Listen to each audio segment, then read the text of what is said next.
I'm gonna be real with you. This XRP news, it almost made me go all in. Not clickbait, not hype. I read everything. Looked at the legal win, the ETF filings, the bank partnerships, and I genuinely thought, should I just go heavy into XRP right now? But I didn't, and I'll tell you why. Welcome back to Captain Altcoin, where we skip the hype and talk real strategy. Today, I want to walk you through a moment I had recently, one that almost pushed me into an all-in bet on XRP. Almost. Because in August 2025, a lot happened. Ripple wrapped up its case with the SEC. Congress is pushing through rules that actually make sense. Big names are getting involved. So yeah, it felt like finally all the stars were lining up for XRP. Let me show you what happened and why I still held back from going all in. Let's start with the biggest shift. After nearly 3 years, the Ripple versus SEC case is finally over. For real this time. In early August, both sides dropped their appeals, which means Judge Torres' 2023 decision. That's the law now. XRP is not a security when traded on public exchanges.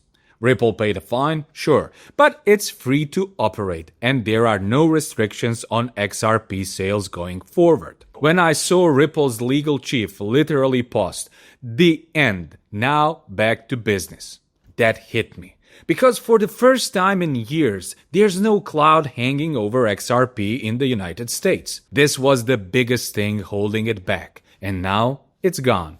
Then came the Clarity Act, passed by the House in July.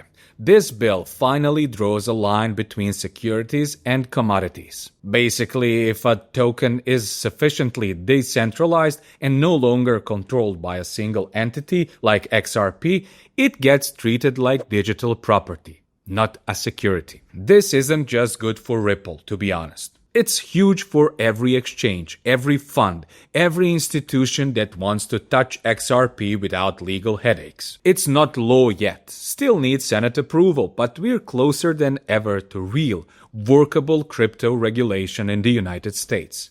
And XRP is ahead here. Then, I'll be honest, this part made me stare at the buy button. Multiple asset managers filed spot XRP ETF proposals this summer. Franklin Templeton is one of them. And Bloomberg's ETF team says we could see approvals by October 2025. Just imagine that. XRP ETFs on US exchanges, pulling in retirement money, hedge fund money, corporate treasury capital. This would be a huge wave of new demand. And speaking of serious capital, Bank of America is now using XRP through Ripple's ODL system for cross-border settlements. We're talking about real payments, real savings, not a test pilot, not a sandbox, live transactions using XRP as a bridge asset. It's exactly what XRP was built for.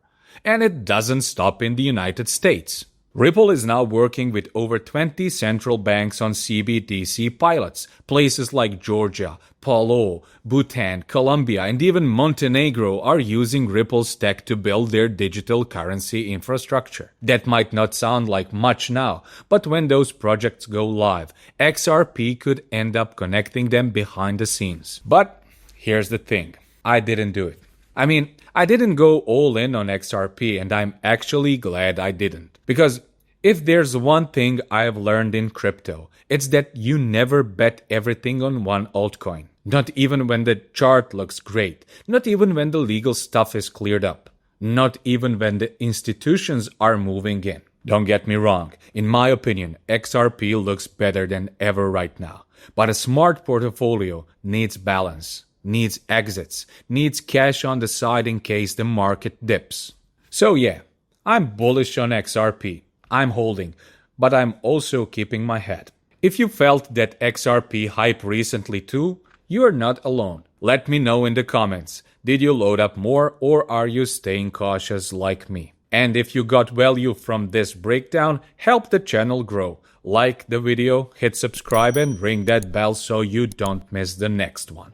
This is Captain Altcoin, and I'll see you in the next episode.